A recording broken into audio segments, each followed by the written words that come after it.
Marcus heard the commotion 3 blocks away, shouting, cruel laughter, the sound of something heavy hitting pavement.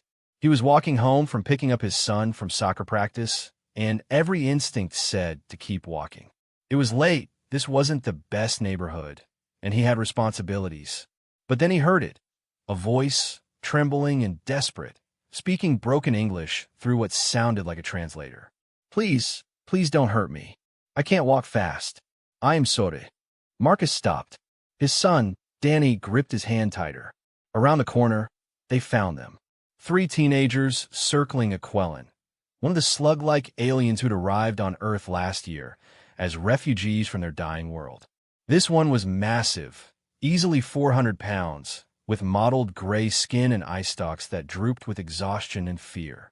Its mobility device, a kind of motorized cart, lay tipped on its side several feet away. Look at this thing, one teen sneered, throwing another bottle that bounced off the alien's side. Taking our resources, eating our food. Hey, Marcus's voice cracked like a whip. Back off. Now. The teens turned. One was bigger than Marcus. But Marcus had something better than size. He had the voice of a dad who'd broken up approximately 10,000 sibling fights. This doesn't concern you, old man. I'm making it concern me. Walk away, or I call the cops and your parents. Something in Marcus's tone made them reconsider. They left, muttering threats, and Marcus turned to the alien. Up close, he could see the Quellan was crying, a clear fluid seeping from its eye stalks. Its translator flickered weakly. Thank you. I am sorry. I am too slow. Too big. I understand if you also want me to leave. What? No.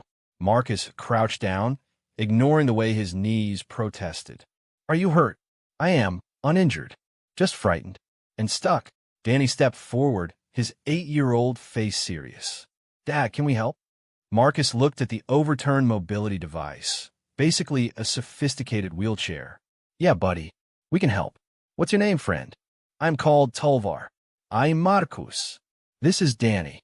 Let's get you back on your wheels. It took both of them to right the cart.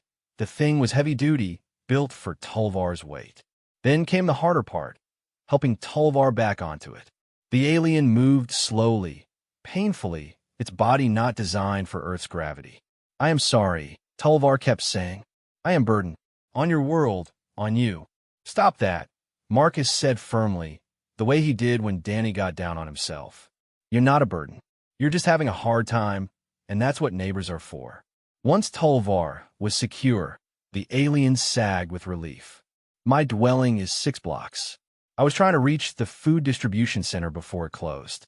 I am too slow. Marcus checked his watch. The center had closed an hour ago. He thought about his own fridge, the leftovers from dinner, the extra groceries he'd bought on sale. Tell you what, I live 2 blocks that way. Come have dinner with us, and I'll drive you home after. Tudvars skviverit. You would feed me? But I eat so much. Your people say Quellans are gluttons who... My people say a lot of stupid things, Marcus interrupted. Come on, I made too much spaghetti anyway. At Marcus's apartment, Danny helped set up a reinforced chair they'd borrowed from the building's community room. Tulvar ate slowly, carefully, and Marcus noticed the alien took modest portions despite obvious hunger. You can have more, Marcus said gently. Seriously, I wasn't kidding about making too much. You are certain? Positive. Over dinner, Marcus learned that Tulvar had been an engineer on Quella, had lost their entire family in the evacuation, and was struggling with Earth's gravity and the hostility. The Quellans' large size wasn't from overeating. Their bodies were adapted for a low-gravity world. Here, they struggled to move, and the effort burned calories they couldn't easily replace. Everyone thinks we are lazy, Tulvar said quietly. That we want charity. But I want to work. I want to contribute. I just cannot move like you do. Marcus thought about his neighbor Mrs. Chun, who needed a wheelchair after her stroke. Thought about the ramps he'd helped install, the way the community had adapted. What if you didn't have to move like us? Marcus pulled out his laptop. What if we made the work come to you? By midnight, Marcus had emailed his boss at the engineering firm, contacted 3 Quellan community leaders, and sketched out a proposal. Remote work program specifically designed for Quellan refugees. Their minds worked fine, Better than fine, they've been spacefaring for centuries. They just needed accommodations. 3 months later, Tulvar became the first Quellen employee at Marcus's firm, working from home on structural designs. Within a year, the program expanded to 40 Quellen engineers across the city. At the ribbon-cutting ceremony for the Quellen integration project, Tulvar's translator carried deep emotion. "You saw me at my lowest. Afraid, helpless. You could have walked away. Instead, you saw potential." Marcus shrugged, uncomfortable with the attention. "I just saw someone who needed help, and a chance to teach my kids something important." Danny, now 9 and serving as Tulvar's assistant on weekends, grinned up at his dad's new best friend. "Besides," Marcus added, "you make a mean alien spaghetti now." Tulvar's eye stalks lifted, and what Marcus had learned was laughter. "Your recipe. I merely adapted it. See? That's what we do. We adapt. Together."